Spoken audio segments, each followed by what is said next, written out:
तीन प्रकार के श्रोता होते हैं, ध्यान से सुनिएगा जरा। कितने प्रकार के? तीन प्रकार के। एक होते हैं सरोता। सरोता जानते हैं किसके बोलते? जो सुपारी होती है, सुपारी को जिससे काटा जाता है उसको सरोता बोला जाता है। और ये श्रोता, सरोता कैसे होते हैं? ये हमेशा नुक्ताचीनी करेंगे कि यहाँ पर ये व्यवस्था नहीं, यहाँ पर ऐसी व्यवस्था नहीं, यहाँ पर ये ठीक नहीं, वहाँ पर वो ठीक नहीं। कथा से कोई मतलब नहीं, लेकिन कथा में कुछ ना कुछ उन्होंने अवगुण निकालने हैं कथा के साथ। अरे तुम लेकर क्या आए थे कथा में और क्या लेकर जा रहे हो? और दूसरे प्रकार के होते हैं सोता। अब यहां पर कितने सोता वाले हैं जो कथा में आते हैं और सो जाते हैं? जय श्री राम।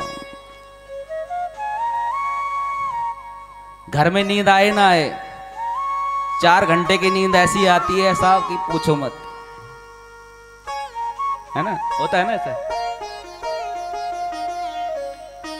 तो सोते की कहानी बताता हूं आपको। सोता कैसा होता है सुनिएगा जरा ध्यान से। एक पति और एक पत्नी थी, ध्यान से सुनिएगा। तो पत्नी जो थी बहुत धर्मपरायण आपकी तरह, और पति उसका मन कहीं नहीं लगता था पूजा पाठ में। एक दिन लड़ झगड़ के उसने पति को पंडाल में भेज दिया। साहब जा कथा तो सुन ले, कुछ तो जाएगा तेरे कान पे, कम से कम एक बात भी चली गई तो तेरा जीवन बदल जाएगा। अब वो पति गया, पंडाल वालों ने बुलाया, आओ महाराज, आप तो पहली बार दिखे हैं, आओ। फिर उन्होंने बोला बैठिए।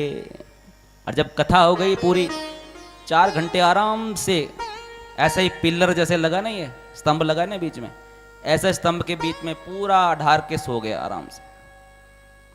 4 घंटे बाद नींद खुली। तो पंडाल में जब सारा व्यवस्था हर कोई चला जाता है ना, उसके बाद उठाने वाले आते हैं, भाई सफाई करनी है, चलो उठो उठो। तो ये खूब खराटे भर के सो रहा है। अब पंडाल वाला आया, महाराज उठिए। एक बार उठाया, 2 बार उठाया, अब तुरंत ये जागा जैसे, तो आंखें मलने लगा। क्या हुआ भाई? बोला जाइए, समय हो गया पूरा।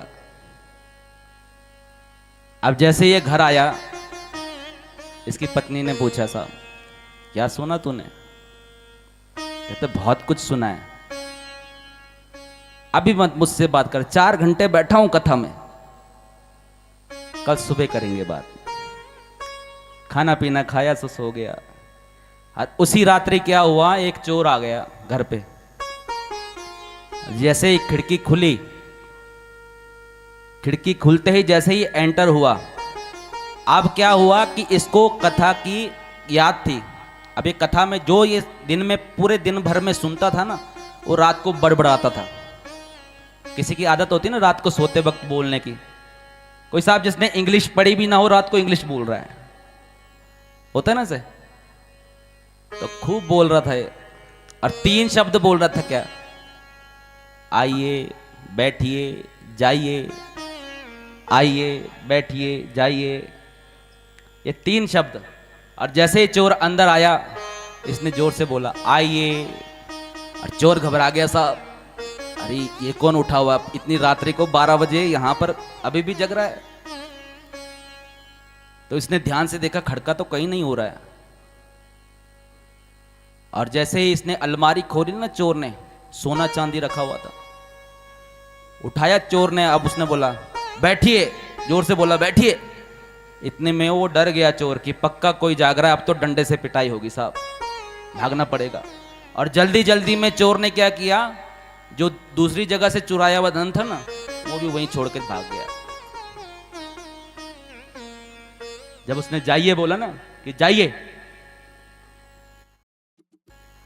तो जल्दी जल्दी में जो लाया भी था वो भी छोड़ गया।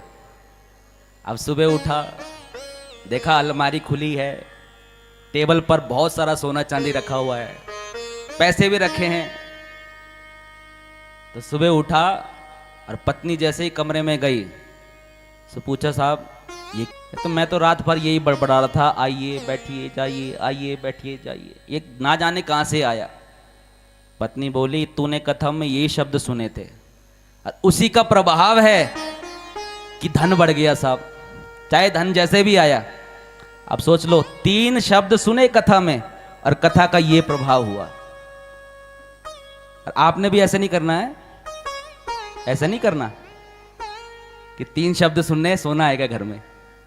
बोले राधे राधे, जोर से जरा और जोर से प्रेम से, सोना नहीं है। और तीसरे होते हैं शुद्ध श्रोता, ठीक है। शुद्ध श्रोता जो होते हैं वो तन मन होकर सबसे पहले आते हैं और सबसे बाद में जाते हैं। और जानते हैं इस संसार में सबसे बड़ा शुद्ध श्रोता कौन है?